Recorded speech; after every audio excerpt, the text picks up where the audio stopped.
हमने अलैंगिक जनन कितने प्रकार से होता है? 4 प्रकार से। कायिक परिवर्धन, मुकुलन, खंडन और बीजाणु निर्माण।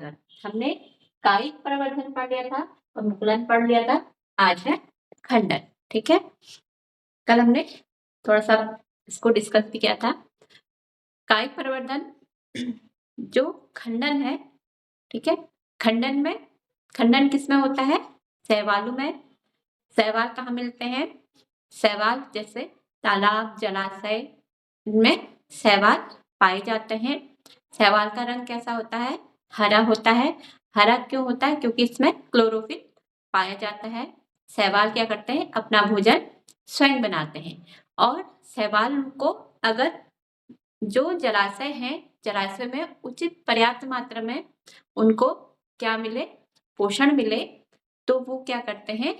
वृद्धि करते हैं और वृद्धि करके उनमें खंडन द्वारा गुणन होता है। गुणन मतलब उनमें जनन होता है।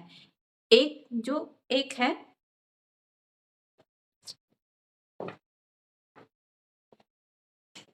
इस तरह से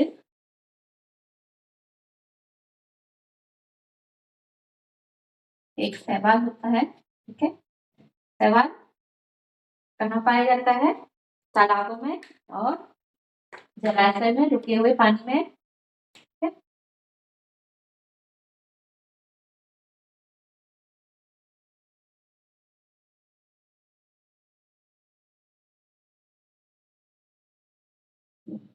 ठीक है, शैवाल का रंग कैसा होता है?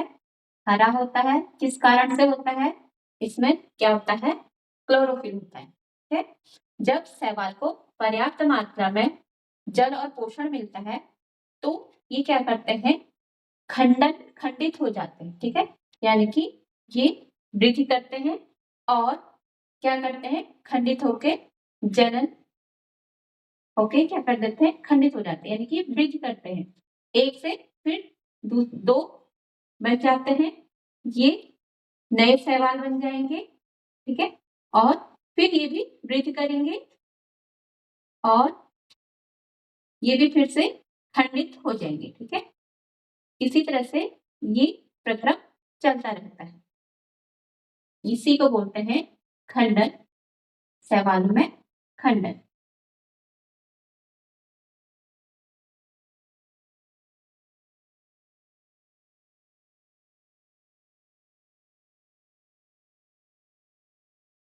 ठीक है, आपके इसमें दिया है स्पाइरोगाइरा, स्पाइरोगाइरा।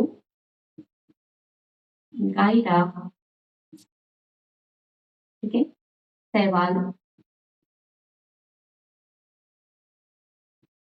एक शैवाल का नाम है जो है स्पाइरोगाइरा। स्पाइरोगाइरा में खंडन। ठीक है, मुकुलन किसमें होता है? ईस्टो में। और जो खंडन होता है वो किसमें होता है? शैवाल में। ठीक है, ये क्या है? शैवाल। ठीक है, चलिए इसे लिख लेते हैं पहले।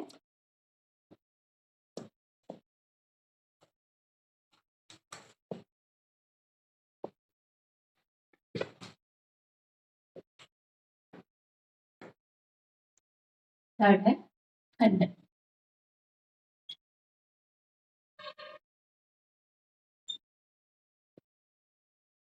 शैवाल, शैवाल कहाँ पाए जाते हैं? शैवाल तालाबों तथा ठहरे हुए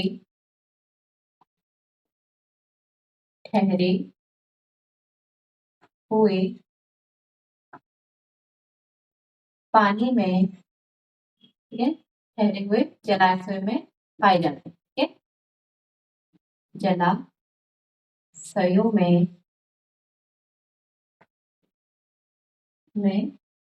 पाए जाते हैं। शैवालों का रंग, शैवाल हरे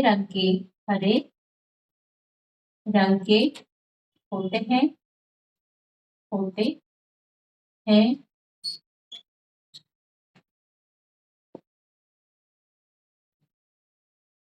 शैवालों में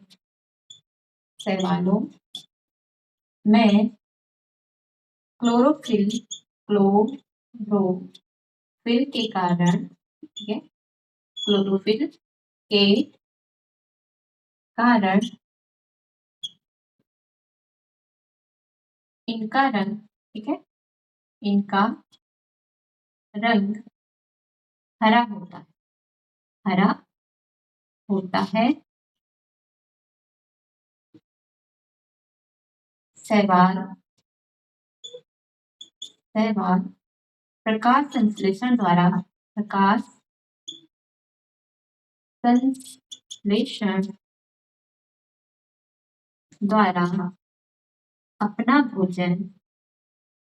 अपना भोजन स्वयं बनाते, ठीक है, स्वयं बनाते हैं। चलिए इतना नोट कीजिए। देखिए क्या है, खंडन में शैवाल कहाँ मिलते हैं या ठहरे हुए जलाशय में मिलते हैं। शैवालों का रंग कैसा होता है, हरा होता है। किस कारण से होता है हरा रंग, क्लोरोफिल के कारण होता है। शैवाल क्या करते हैं, प्रकाश संश्लेषण के द्वारा अपना भोजन स्वयं बनाते हैं। ये तो है शैवालों की जानकारी, ठीक है। समझ में आया आप लोग को? Yes ma'am.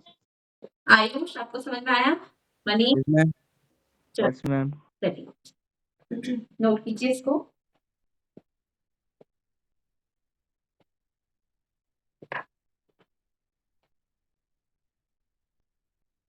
अब है जब जलाशयों में, ठीक है, जलाशयों में जल तथा पोषक तत्व, ठीक है, जब जलाशय में जल तथा पोषक तत्व क्या करेंगे, पर्याप्त मात्रा में उपलब्ध रहेंगे, इसमें शैवाल क्या कर सके, वृद्धि कर सके, ठीक है। जब जलाशय में जल तथा पोषक तत्व पर्याप्त मात्रा में उपलब्ध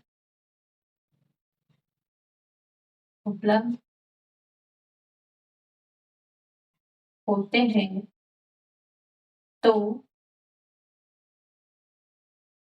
शैवाल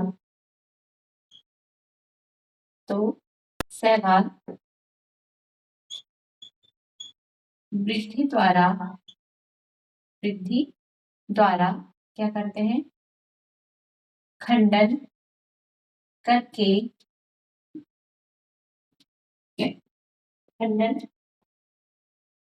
करके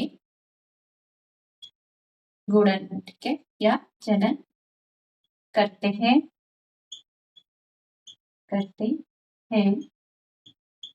ये खंडन, ठीक है, जो इनसे टूट गए हैं, ठीक है, ये खंडन नए शैवालों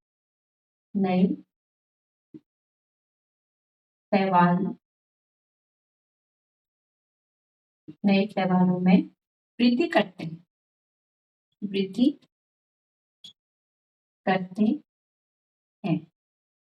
ठीक है। और शैवाल दो या दो से अधिक खंडों में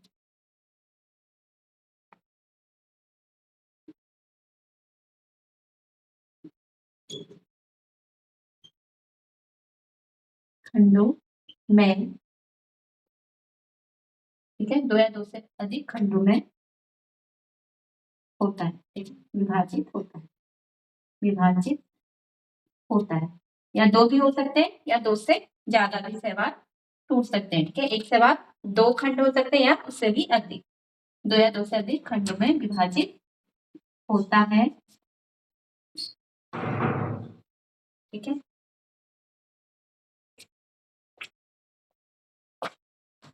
खंडित शैवाल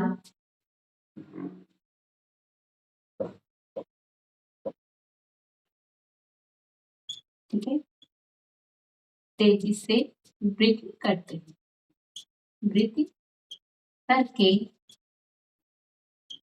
ठीक है, चलो तो ऊपर सेम लिख दिया है। ये हो जाता है कि नए शैवाल क्या करते हैं, वृद्धि करते हैं। और चलिए पहले इतना लिखिए इसको, फिर नेक्स्ट लिखते हैं। यहाँ से दिख रहा है आप लोग को? Yes ma'am. मैम चलिए लिख लेते हैं, थोड़ा सही है।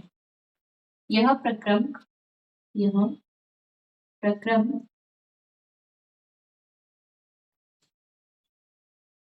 चलता रहता है और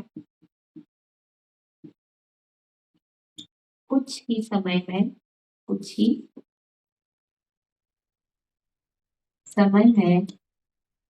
शैवाल क्या करते रहते हैं, बड़े क्षेत्र में फैल जाते हैं। ठीक है, बड़ी क्षेत्र में फैल जाते हैं।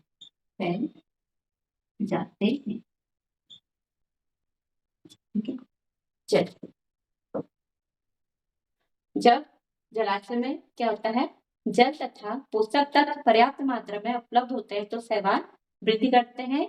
वृद्धि द्वारा क्या हो जाता है, खंडित करके गुणन या जनन करते हैं। ये खंडन नए शैवालों में वृद्धि करते हैं।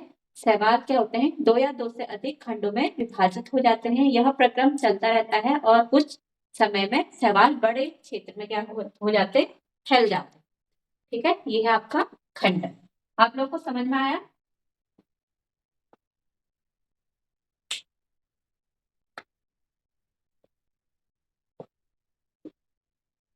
चलिए नोट कीजिए।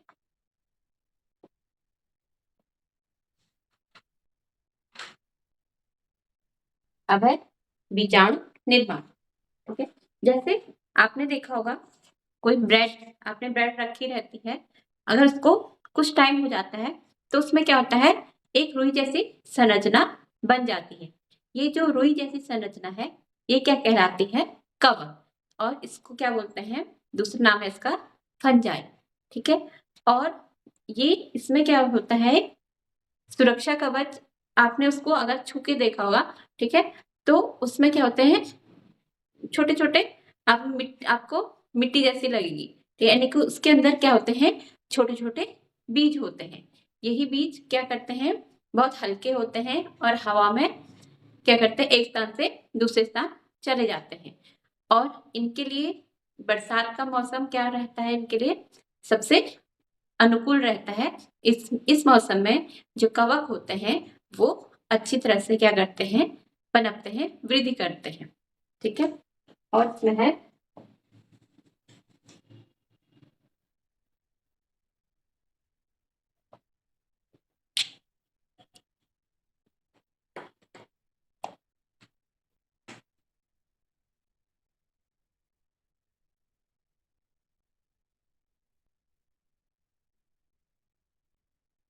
ये कवक का नीचे इस तरह से जाल होता है। ठीक है, और ये कवक का सुरक्षा कवच होता है।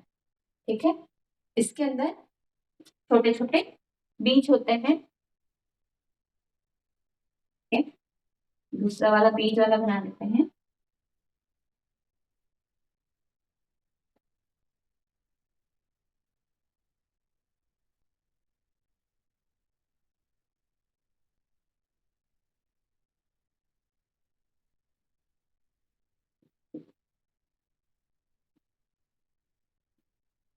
ये क्या होते हैं, इसके अंदर बीज होते हैं और इसके बाहर से क्या होती है, रुई जैसी संरचना होती है।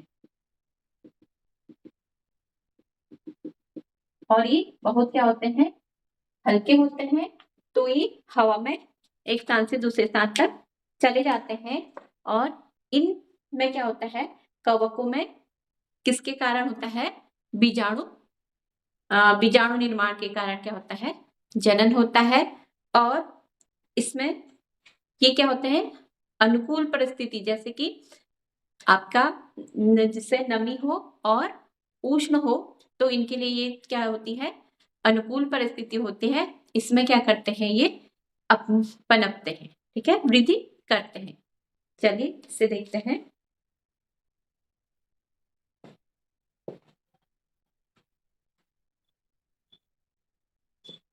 ठीक है, नेक्स्ट है आपका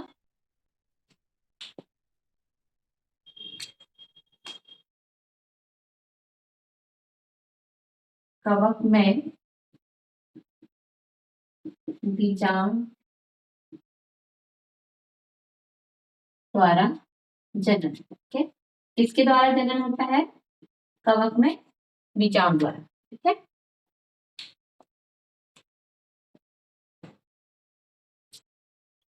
बीजाणु निर्माण।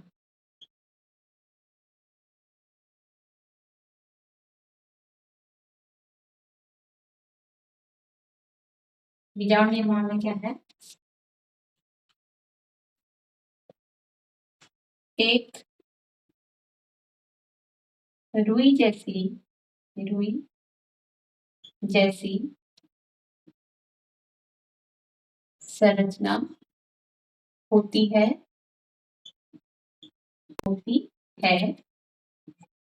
जिसे क्या कहते हैं, कवक कहते हैं।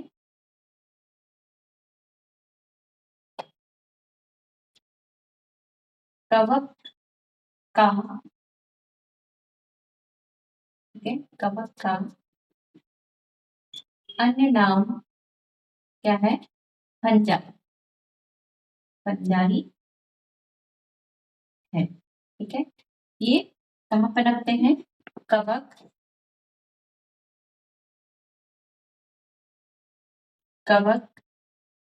अचार, ठीक है, ब्रेड और चमड़ा आदि में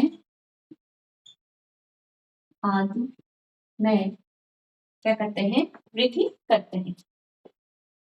आदि में उगते हैं या वृद्धि करते हैं, उगते हैं। ठीक है, कवक कवकों के लिए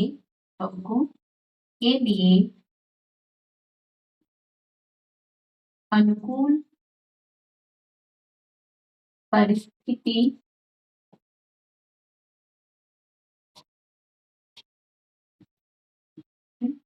अनुकूल परिस्थिति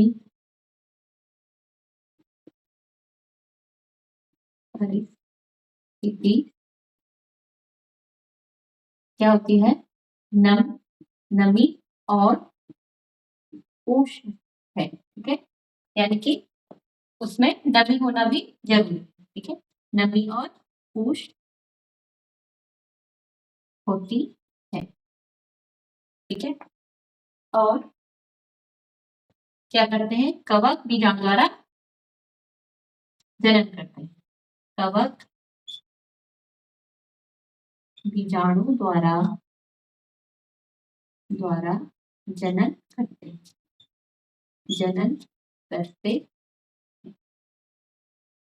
ठीक है, कवक क्या है, एक रुई जैसी संरचना होती है। इसे अन्य नाम क्या है, फंजाई है। कवक अचार, ब्रेड, चमड़े आदि में उगते हैं। कवकों के लिए अनुकूल परिस्थिति नमी और उष्ण होती है। कवक बीजाणु द्वारा जनन करते हैं। चलिए पहले इतना लिखिए। चलिए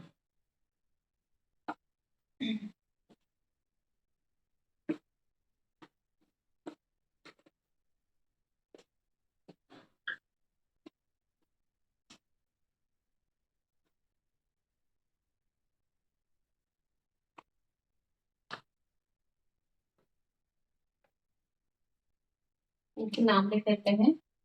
ये है बीजाणु हानि, जो क्या करती है, इन बीजों की रक्षा करती है। ठीक है, बीजाणु हानि है। और ये है बीजाणु, और ये है कवकजाल। ठीक है, ये है कवकजाल।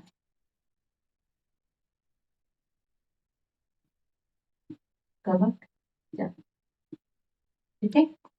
ये जो बीजाणु हानि है, ये क्या करती है, इन बीजों की रक्षा करती है, ताकि ये क्या ना हो, नष्ट ना हो। ठीक है, अगर ये फिर फूटते हैं तो क्या होता है, ये हवा में क्या होते हैं, हवा से क्या होते हैं, हल्के हो जाते हैं, तो ये हवा में तैरते रहते हैं। और जब इनको अनुकूल परिस्थिति मिलती है तो वहां पे क्या हो जाते हैं, ये वृद्धि करते हैं। ठीक है, चलिए देखते हैं।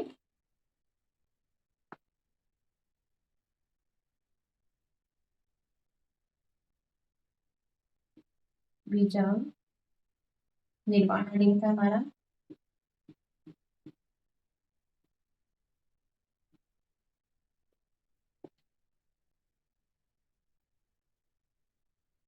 जब बीजाणु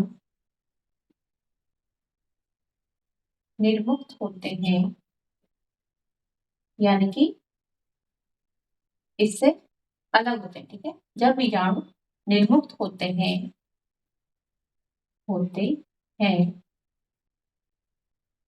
तो वह हवा या वायु में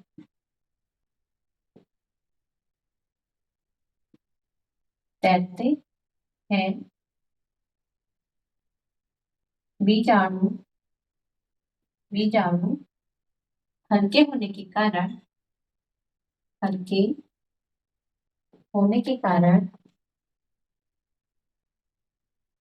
होने के कारण एक स्थान से एक स्थान से एक स्थान से दूसरे स्थान तक हवा के माध्यम से पहुंच जाते हैं। ठीक है, माध्यम से पहुंच जाते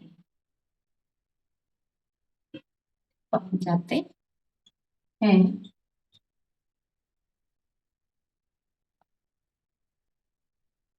और जो बीजाणु होते हैं, बीजाणु में कौन सा चरण होता है, अलैंगिक। ठीक है, क्या पढ़े हम, अलैंगिक चरण ही पढ़े। बीजाणु में अलैंगिक जनन होता है।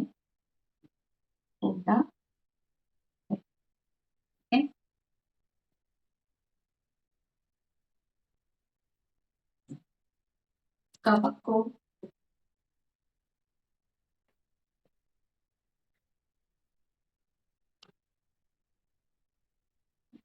प्रत्येक बीजाणु को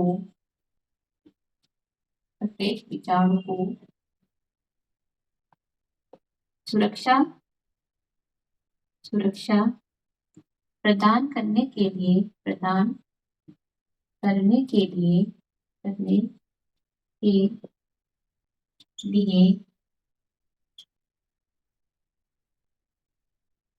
कवक में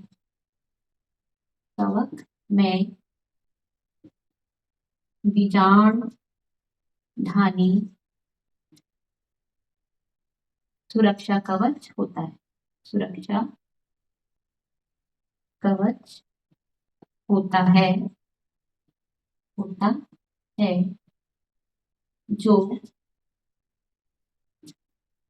बीजाणु को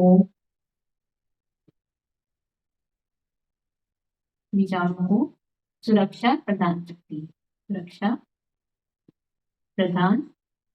करती है। ठीक है, करती ठीक है।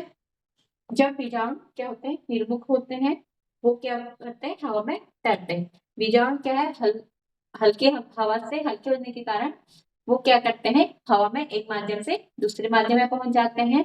बीजाणु क्या करते हैं, अलैंगिक जनन होता है बीजाणु में।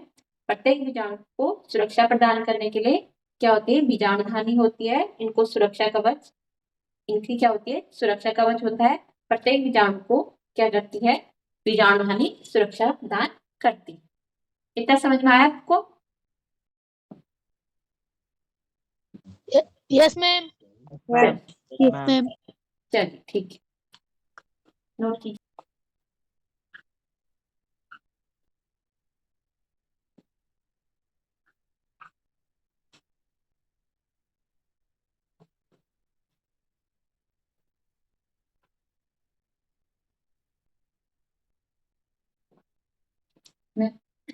अनुकूल परिस्थिति, अनुकूल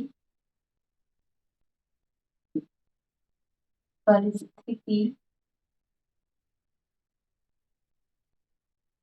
मिलते ही, ठीक है, अनुकूल परिस्थिति मिलते ही कवक क्या करते हैं, वृद्धि करते हैं। ठीक है, कवक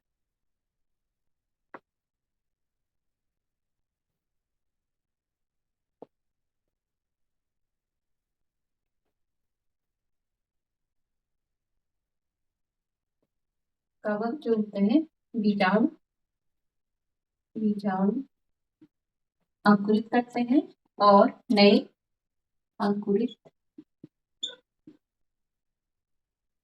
करते हैं और नए कवक, ठीक है, विकसित होते हैं और नए कवक विकसित होते हैं। ठीक है, दो पादप ऐसे हैं जिनमें क्या होता है, बीजाणु निर्माण द्वारा जनन होता है। ठीक है, मॉस और फर्न पादपों में बीजाणु निर्माण द्वारा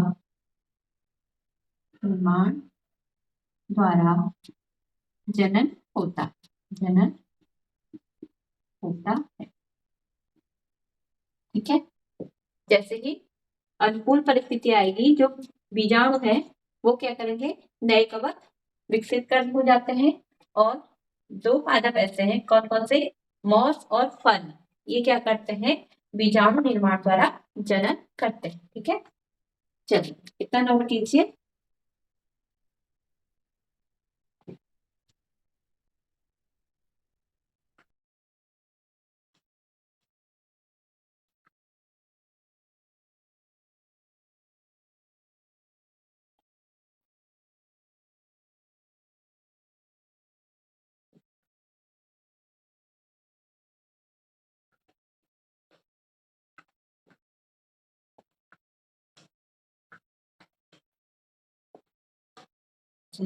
हमने लैंगिक अलैंगिक जनन में क्या क्या पढ़ा, कायिक प्रवर्धन। कायिक प्रवर्धन किन किन में होता है, कायिक अंग कौन कौन से होते हैं? मैम मूल, तना और पत्तियां। ठीक है, इनसे क्या बनते हैं, नए पादप बनते हैं। और फिर था हमारा मुकुलन। मुकुलन में किसमें होता है मुकुलन? मैम ईस्ट में। ठीक है, और फिर था हमारा खंडन। खंडन किन में होता है? शैवालों में। ठीक है, खंडन किन में होता है?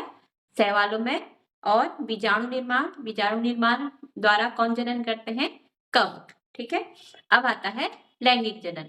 लैंगिक जनन में हमने पढ़ा था, लैंगिक जनन नए पौधे किनसे बनते हैं? बीजों द्वारा बनते हैं। और जो पुष्प होता है वो लैंगिक जनन का अंग है। पुष्प में ही क्या होता है, नर और मादा होते हैं। ठीक है, ऐसा नहीं है कि कोई नर है और दूसरा मादा। ठीक है, कोई पेड़ नर है और दूसरा पेड़ मादा, ऐसा नहीं होता। सिर्फ फूलों में क्या होता है, नर और मादा होते हैं, ठीक है। किसी किसी में ये होता है, किसी फूल में सिर्फ नर होता है और किसी फूल में सिर्फ मादा होती है, किसी में दोनों ही होते हैं, ठीक है। आपने पुष्प के भाग पढ़े होंगे, पुष्प पढ़ा होगा, ठीक है। चलो देखते हैं लैंगिक जनन, इतना देख लेते हैं पहले।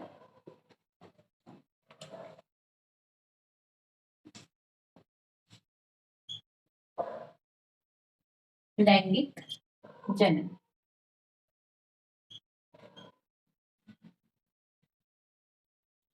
ठीक है। लैंगिक जनन में क्या था, लैंगिक जनन, लैंगिक जनन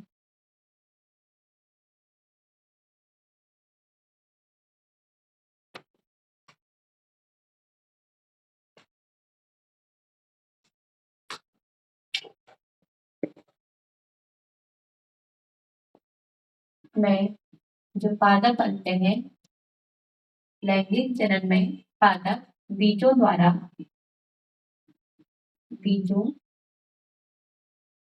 द्वारा उगते हैं या बनते हैं, उगते हैं, ठीक है।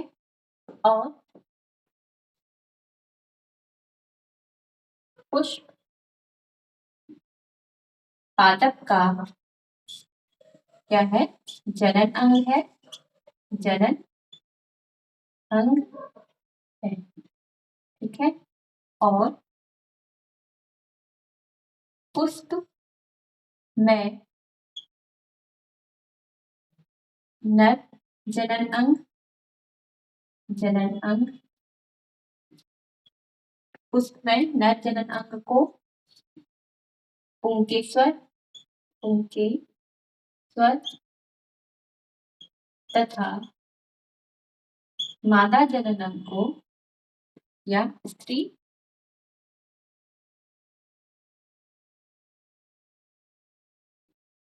मादा जनन अंग को क्या कहते हैं, स्त्री केसर कहते हैं, स्त्री केसर कहते हैं,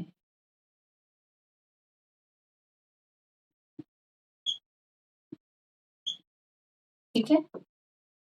अब थोड़ा पुष्प देख लेते हैं।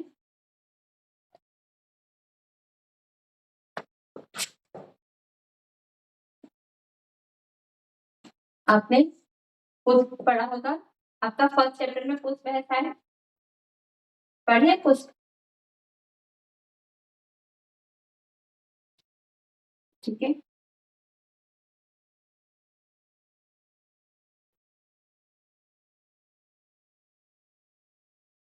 ये इसे कहते हैं स्त्री केसर, ठीक है, पुष्प का। और ये है पुल्लिंग पूरा,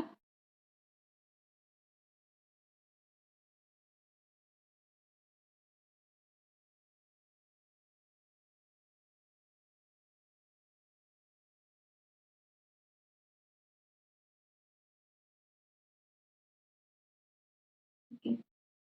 और इसमें ये इसकी पत्तियां हैं, इन पत्तियों को क्या बोलते हैं, दलपुंज,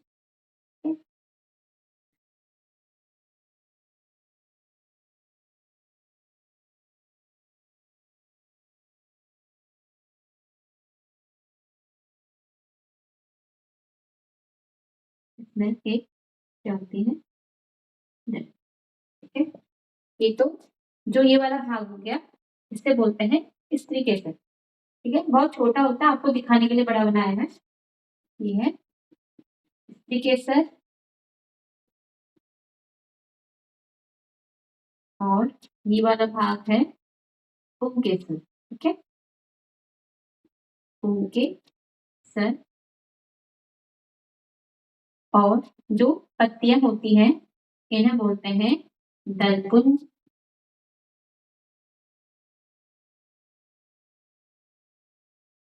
और जो ये है ये बाह्यमंडल बोलते हैं, बाह्यतल। ठीक है, इसको बोलते हैं बाह्यतल। ये पुष्प के क्या है, अंग। ठीक है, चल इसे नोट कीजिए। समझ में आया स्त्री केसर? यहाँ पे क्या होता है, स्त्री केसर होता है, ये पुंकेसर है, जो पत्तियां हैं इन्हें दलपुंज कहते हैं, और जो ये वाला भाग है इसे बाह्यदल कहते हैं। ठीक है, चल इसे नोट कीजिए।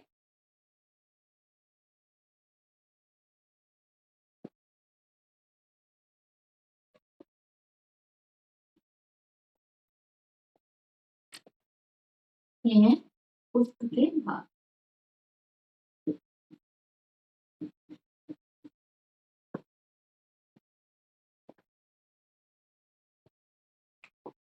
तो केंद्र में है, ठीक है, इसे क्या बोलते हैं, स्थित भाग को स्त्री केसर बोलते हैं, और स्त्री केसर का निचला भाग क्या रहता है, फूला हुआ रहता है। बस यही पॉइंट लिखने दो।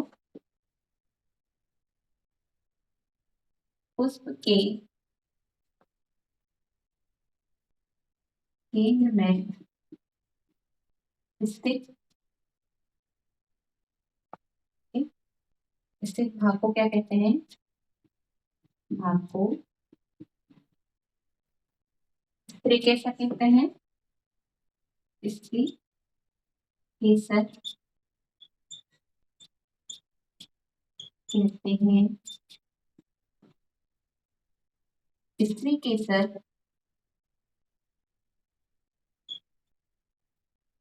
का निचला भाग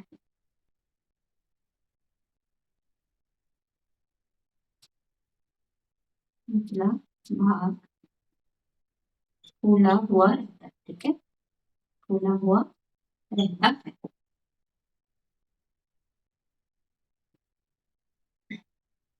चलिए इतना नोट कीजिए, 2 लाइन और कीजिए नोट।